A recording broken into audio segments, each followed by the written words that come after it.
Danas pričamo o išijasu.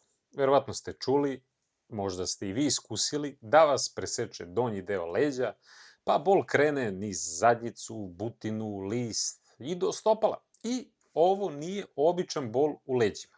Ovo je problem koji može da vam uništi i san, i hodanje, obuvanje, neke svakodnevne aktivnosti, naročito osobe koje ceo dan sede ili voze, jer najveća greška je što ljudi ignorišu dok to ne dođe do stanja bukvalno pakla. Zato, ako radite pogrešne vežbe ili samo radite neke stvari koje dodatno iritiraju nerv, vi ćete pogoršati sve to. A danas vam objašnjavam jasno šta je išijas, kako da ga prepoznate, da li je zaista to išijas ili nešto drugo i kada treba i šta da uradite. U smislu od vežbi, od ishrane, nekih dnevnih rutina i kada treba da se javite lekaru. Jer je nekad jako važno da ne radite više kućno lečenje, već da odete, budete pregledani od strane profesionalca. Jer kada kažemo išijas, to nije nikakva dijagnoza u smislu jednog uzroka, već naziv za bol koji nastaje kada je išijadični nerv ili neki njegov koren iziritiran ili pritisnut.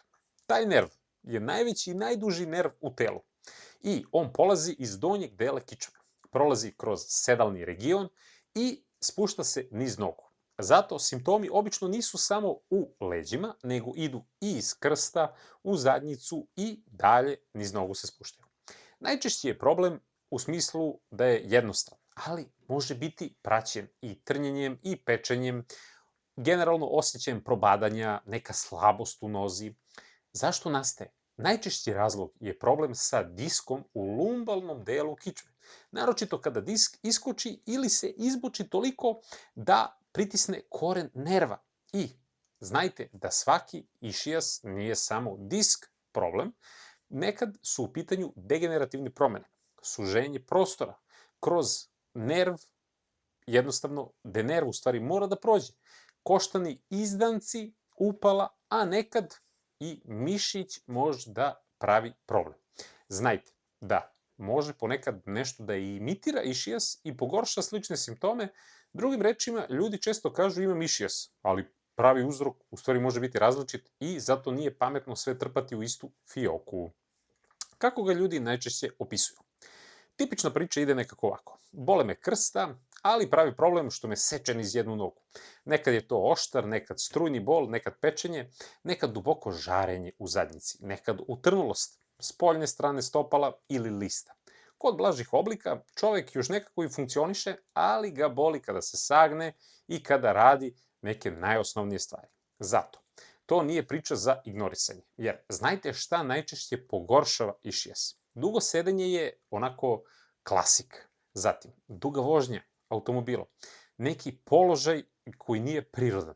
Znači, bilo šta gde savijate preterano donji deo leđa. Dugo mirovanje. Takođe, podizanje tereta uz neku rotaciju i sa, na primjer, totalno nekim onako iskrivljenim položajem.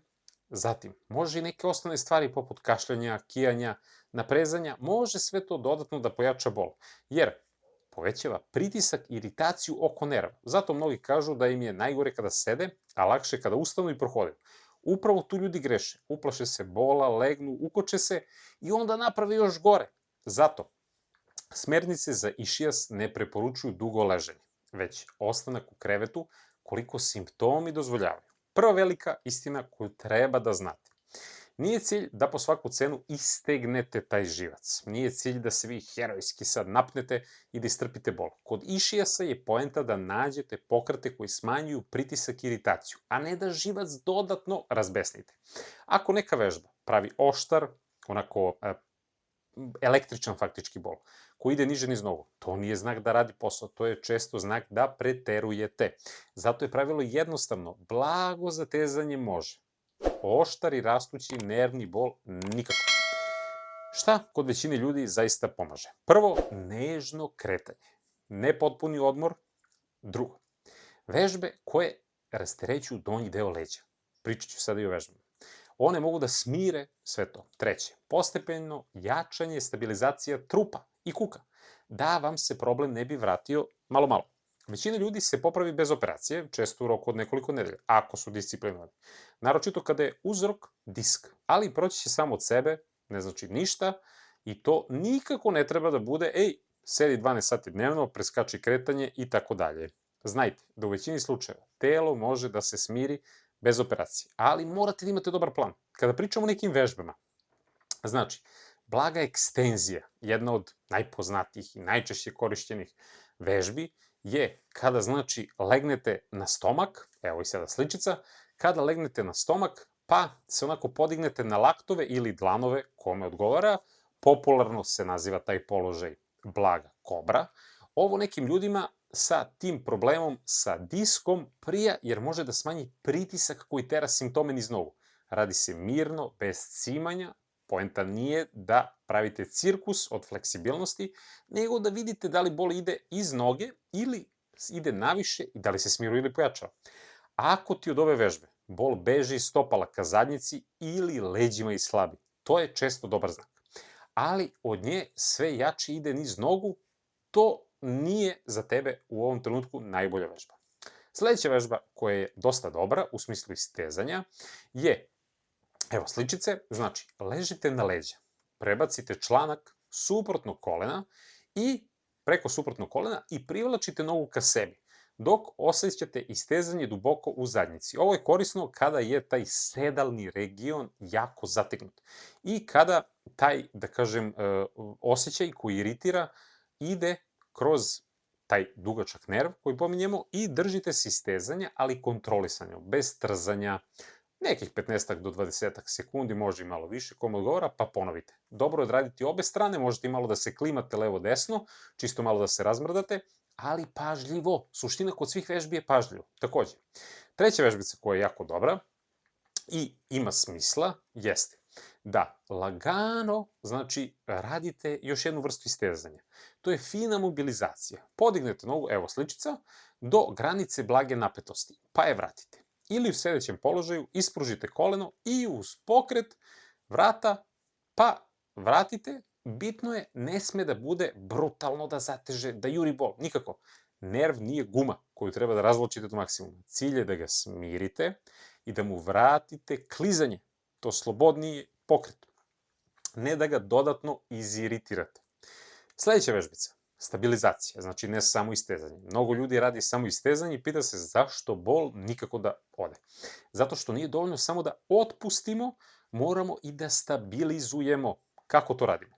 Znači, možete da radite vežbice u smislu mosta, to smo znači kao deca radili, evo sličice i ovde, imate sad tu puno varijacija. Možete da radite bočne korake, to je takođe jako dobro. Možete da radite vežbice da aktivirate gluteus. Takođe, mnogo je važno da se duboki trbušni mišići aktiviraju, jer tu imamo poentu.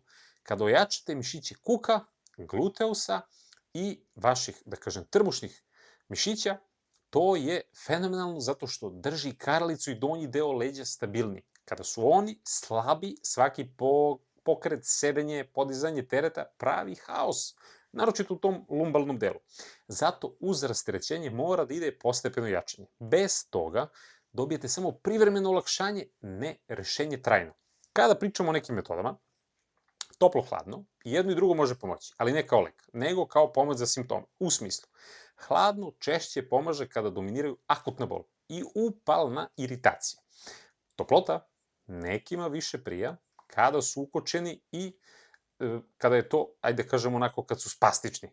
Bitno je da razumete, ni gel, ni obloga, ni masaža ne rešavaju uzrok sami po sebi. Oni mogu da vam kupe malo vremena, malo prostora. Imate puno preparata. U apotekama možete da nađete koji hlade ili greju. Porazgovarajte sa farmaceutom, vidite tamo, pišite sve što se dešava, pa će on da vam preporuči nešto što je najbolje. Suština je da se pokrenete i uradite ono što zaista menja tok oporavka. Znači kretanje, pravilne vežbe, pametno doziranje aktivnosti. Kada pričamo o ishrani, suplementima, bez preterivanja, znači ima puno vitamina, već pomenuh apoteku, znači imate puno da nađete vitamina, minerala, raznoraznih nekih kombinacija sa prirodnim dodacima, sve to super, probajte par različitih vrsta pa ćete videti, tu je potrebno malo duže to da koristite da bi videli efekat. Svakako, kada pričamo o zdravoj ishrani, tu je ključ. Manje ultraprerađene hrane, dovoljno proteina, normalna telesna težina, dobar status nutrijenata pomažu oporavku. Ali išijas se ne leči magično jednim suplementom. Ako neko ima dokazanu, da kažem, dokazan niži nivo vitamina, na primjer B12 ili vitamina D, to treba korigovati jer mišići i nervi nikako ne vole deficite. Ali megadoze, na svoju ruku, nisu dobra stvar. Znači, mnogo je sigurnije reći, jedite pravilno, smanjite upalne navike, a laboratoriju odradite svakako i suplementaciju ciljano birajte. Šta nikako ne bih, da kažem, onako savjetovao? Da one neke agresivne metode. Nekome možda pomognu, nekom ne. Neko će reći kod kiropraktičara na onu inverznu tablu i tako dalje, neko rastezanje. Tu budite samo oprezni. Znači, ima tu stručnjaka koji će stvarno da odrade fenomenalan posao.